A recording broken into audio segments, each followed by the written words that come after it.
Sociology optional paper 1 chapter 4 sociological thinker की जो series है, उसमें आगे बढ़ते हैं। हमने अमाइल डर्कheim की सभी जो थ्योरी है, वो डिस्कस कर ली थी। लास्ट टाइम हमने जो थ्योरी डिस्कस की थी, वो थी रिलीजन एंड सोसाइटी के बीच में क्या रिलेशन है वो, ठीक है? और उसके ऊपर जो क्वेश्चन पूछा गया, अभी वो डिस्कस करने वाले हैं, पीवाईक्यू डिस्कस करने वाले हैं। इसके बाद भी मैं यही इसी थ्योरी के ऊपर आपको जो है 2 से 3 क्वेश्चन जो है, वो करवाने वाला हूँ। अगर आपने वो जो लास्ट हमारा जो लेक्चर है वो नहीं देखा तो प्लीज़ आप उसे वॉच करिए। उसके बाद ही आपको ये समझ में आने वाला है कि कैसे हमने जो नोट्स का कंटेंट है हम यहाँ पे आंसर राइटिंग में यूज़ करने वाले हैं। तो जल्दी से शुरुआत करते हैं।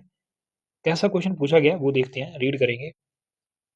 क्वेश्चन है in what way did Durkheim perceive religion as functional to society? ठीक है? कैसे जो डर्कheim है वो परसीव करते हैं रिलीजन को as a functional to society? तो ये उनकी थ्योरी का कंप्लीट क्रक्स है जो हम शॉर्ट में 150 वर्ड में आपको 10 मार्क्स के लिए पूछा है, इसमें लिखने वाले हैं, ठीक है? तो ये आपको पीवाईक्यू 2018 में पूछा गया था। इसके दोबारा पूछने के चांसेस भी काफ़ी हाई हैं, ठीक है? तो क्वेश्चन में हम जो इंट्रोडक्शन है वो कैसे लिखने वाले हैं उसे देखते हैं। इंट्रोडक्शन में ये बात आप ध्यान में रखोगे जब भी आप सोशियोलॉजिस्ट के नेम के साथ स्टार्ट करने वाले हो, तो उनका जो नेम है आप कंप्लीट लिखिए। जैसे मार्क्स हम लिखेंगे कार्ल मार्क्स, ठीक है? लेकिन जब भी हम आगे यूज़ करेंगे तो हम इनका जो नेम है वही यूज़ करेंगे, जैसे आगे मैंने डर्कheim यूज़ किया, ठीक है? ये कंपल्सरी नहीं है लेकिन ये इम्पोर्टेंट है, ये देखने में अच्छा लगता है और ये जो है एक रिस्पेक्ट है हमारी toward the subject and sociologist जो है उनके, ठीक है? तो ये जो बात है आप ध्यान में रख सकते हो, इससे आपका इंट्रोडक्शन जो है वो बढ़िया रहने वाला है, ठीक है? तो माइल्ड रखें ये लिखने के बाद इसे जो आप बॉक्स में भी कर सकते हो, चाहे तो आप अंडरलाइन कर सकते हो, ठीक है? आगे लिखेंगे अ लीडिंग स्ट्रक्चरल फंक्शनलिस्ट, ठीक है? तो यहाँ पे मैंने कीवर्ड यूज़ किया है स्ट्रक्चरल फंक्शनलिस्ट। आपको पता है जो डर्कheim है उन्होंने जो अप्रोच फ़ॉलो की है, वो फ़ॉलो की है स्ट्रक्चरल फंक्शनलिस्ट, ठीक है? तो वो एक फंक्शनलिस्ट सोशियोलॉजिस्ट हैं, इसलिए क्योंकि उन्हें पता है कि वो ये बात प्रूव करना चाहते हैं कि जो रिलीजन है वो एक सोशल फैक्ट है और सोशल फैक्ट क्या है ये मैंने आपको उनकी जो थ्योरी है उसमें अच्छे से बताया है। उसी चीज़ को प्रूव करने के लिए ये जो थ्योरी है वो बताते हैं कि कैसे जो रिलीजन है वो उसकी जो कैसे जो रिलीजन है उसकी नेचर जो है वो फंक्शनलिस्ट नेचर का है और ओवरऑल रिलीजन जो है सोसाइटी में सोशल ऑर्डर जो है वो लेके आता है। ठीक है? तो इसी बात को वो यहाँ पे प्रूव करते हैं अपनी जो अप्रोच है स्ट्रक्चरल फंक्शनलिस्ट उसके साथ। आगे बढ़ेंगे नेक्स्ट बताएँगे व्यूड रिलीजन एज़ ए सोशल फैक्ट, ठीक है? तो सोशल फैक्ट को यहाँ पे अंडरलाइन करोगे that perform essential functions for society. Society के लिए कुछ जो इम्पोर्टेंट फंक्शंस है वो प्ले करता है। आगे बताएँगे in the elementary form of religious life 1912, ठीक है? तो ये जो उनका वर्क है ये आप एज़ इट इज़ मेंशन करने वाले हो, जब भी आप डिफाइन करने वाले हो रिलीजन को तो, ठीक है? तो हम एज़ इट इज़ डिफाइन नहीं करेंगे क्योंकि वो जो डेफिनिशन है वो काफ़ी बड़ी है। जब आपको 20 मार्क्स के लिए पूछा जाए तब हम वो डेफिनिशन जो है वो बताएँगे एज़ इट इज़ जो उन्होंने बताई है। यहाँ पे अभी उनकी जो रिलीजन की जो डेफिनिशन है वो हम शॉर्ट में यूज़ करने वाले हैं। कैसे वो देखते हैं। He defined religion as a unified system of belief and practices related to sacred which bind individual into moral community, ठीक है? moral community जैसे जो चर्च है वो और जो यहाँ पे लिखा है बिलीव्स एंड प्रैक्टिस ये क्या है? तो इसकी जो कंप्लीट जो मैंने एग्जांपल्स हैं मैंने आपको थ्योरी पार्ट में डिस्कस किया है, आप उसे ज़रूर देखिएगा, ठीक है? तो इस तरीके से आपको जो इंट्रोडक्शन है वो सेट करना है। अगर आपको लगता है कि आपका इंट्रोडक्शन बड़ा हो रहा है, तो आप यहाँ पे जो इंट्रोडक्शन है वो लिख सकते हो। उसके बाद नेक्स्ट लाइन में ये जो आप बता सकते हो in the elementary form of religious life, तो उसके बाद ये जो है आप डेफिनिशन भी बता सकते हो, ठीक है? नेक्स्ट जो है क्वेश्चन में उसने जो पूछा है religion as a functional to society ये आप ऐसे लिखोगे, उसके बाद डॉट लगा के दरखेम, ठीक है? तो इनका जो दरखेम का जो व्यू है रिलीजन को लेके वो बताने वाले हैं। तो ये जो एक फ्लो चार्ट है, ये आप एज़ इट इज़ ड्रॉ कर सकते हो जिसमें आप बताओगे जो रीज़न है बेसिकली यहाँ पे हम जो एक्सप्लेन नहीं करेंगे फ्लोचार्ट में, जो इम्पोर्टेंट कीवर्ड्स हैं वो यूज़ करेंगे और अपनी आंसर राइटिंग में भी ये जो है ये इंक्लूड करेंगे, ठीक है? तो सबसे पहला उनका जो गोल था वो था रीज़न जो है उसकी वजह से सोसाइटी में सोशल ऑर्डर और स्टेबिलिटी ये आता है। सेकंड उन्होंने बताया कि जो रिलीजन है इसकी वजह से मोरल रेगुलेशन ये आता है। सोशल कोहेजन ये देखने को मिलता है, कलेक्टिव कॉन्शियसनेस ये डेवलप होता है सोसाइटी में। उसके बाद सेक्रेड बिलीफ्स एंड रिचुअल्स ये परफॉर्म किए जाते हैं सोसाइटी में, ठीक है? तो इससे ओवरऑल जो रिलीजन का जो फंक्शन है सोसाइटी में ऐसे करता है और इसकी वजह से सोसाइटी में जो है ऑर्डर आता है, ठीक है? नेक्स्ट अभी हम इसी चीज़ को एक्सप्लेन करेंगे अच्छे से। कैसे एक्सप्लेन करेंगे? हम लिखेंगे Durkheim perceived religion as a source of social cohesion, ठीक है? तो हमने जो कीवर्ड है वो यहाँ पे ये यूज़ किया है social cohesion. As shared beliefs, rituals, and sacred symbols foster collective consciousness and strengthen social solidarity, ठीक है? तो इस तरीके से आप जो है उनकी जो रिलीजन का जो वो मानते थे, वो बताने वालों ऐसे जो कीवर्ड्स हैं जो उन्होंने यूज़ किए थे उनके साथ, ठीक है? उसके बाद आप एग्ज़ाम्पल भी बताओगे क्योंकि आप जो भी पॉइंट लिखोगे वो आप एग्ज़ाम्पल यूज़ करोगे। चाहे जो डरकीम ने यूज़ की है वो भी बता सकते हो, चाहे आप जो है इंक्लूडिंग आपके पास कोई अच्छी एग्ज़ाम्पल है उसके साथ, ठीक है? जैसे अभी हम पहले उनकी जो थ्योरी है वो डिस्कस करेंगे।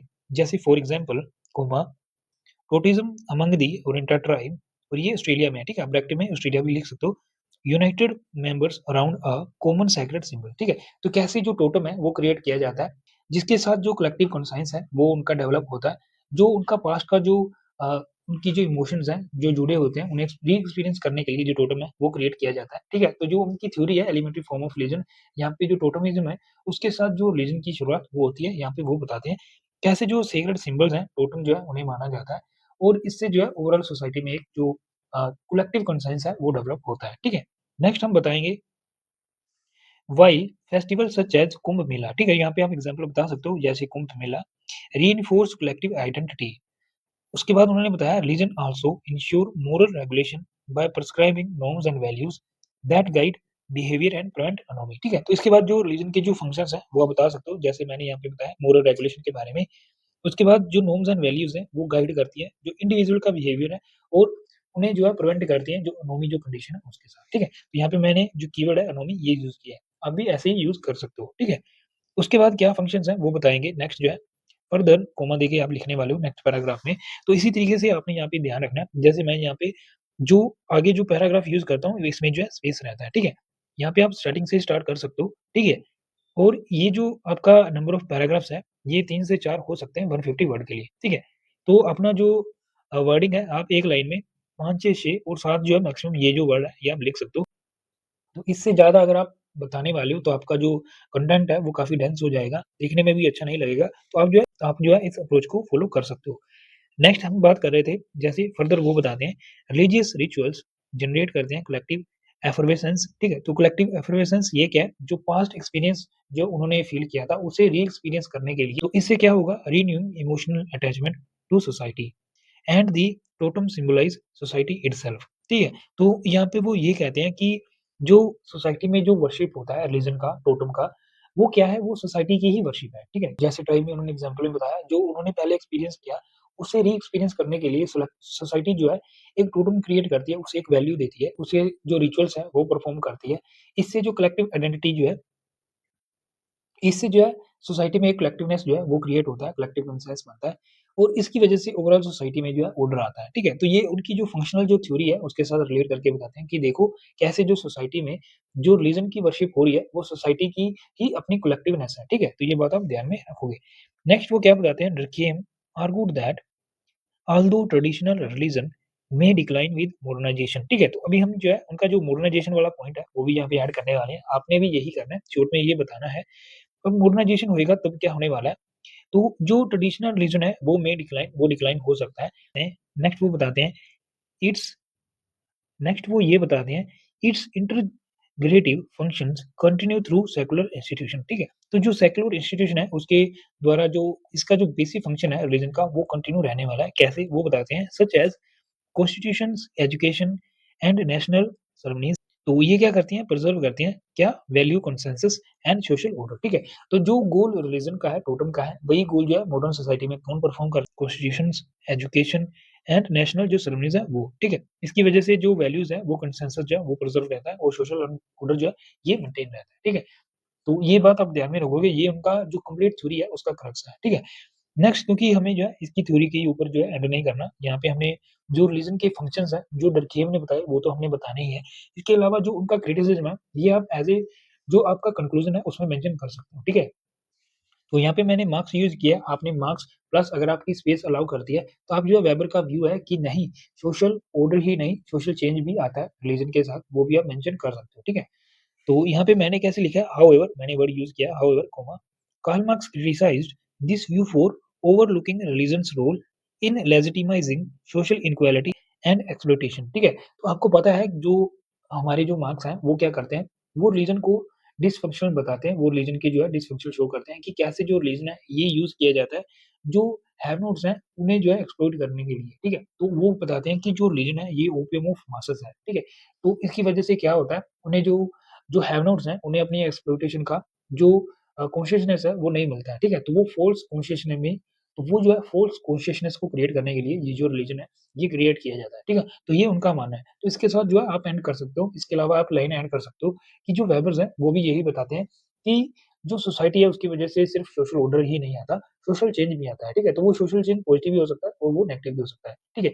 इसी तरीके से हम जो है मॉर्टन भी यूज़ कर सकते हो, जैसे वो बताते हैं कि जो रिलीजन है उसके फंक्शंस भी हैं और उसके जो डिसफंक्शंस भी हैं, ठीक है? ये भी आप मेंशन कर सकते हो अपने जो कंक्लूजन है उसमें एज़ ए क्रिटिसिज़्म, ठीक है? तो ये था कंप्लीट थ्योरी जो हमने डिस्कस किया। आई होप आपको ये थ्योरी है, ये अच्छा लगा होगा। नेक्स्ट हम जो है इसी तरीके का जो क्वेश्चन है, जो सेकंड एंड प्रोफेन के ऊपर पूछा गया, वो डिस्कस करेंगे। उसके बाद जो कंप्लीट थ्योरी का जो 20 मार्क्स के लिए पूछा गया है रिसेंटली, वो डिस्कस करेंगे। इसके बाद हमारे जो पहले 2 थिंकर हैं, मार्क्स और डुर्कheim, ये हमारे अच्छे से कवर हो जाएँगे, ठीक है? उसके बाद हमारा जो थर्ड जो सोशियोलॉजिस्ट हैं, उनके ऊपर हम जो है मूव करने वाले हैं। तो मिलेंगे नेक्स्ट वीडियो में। Thanks for watching.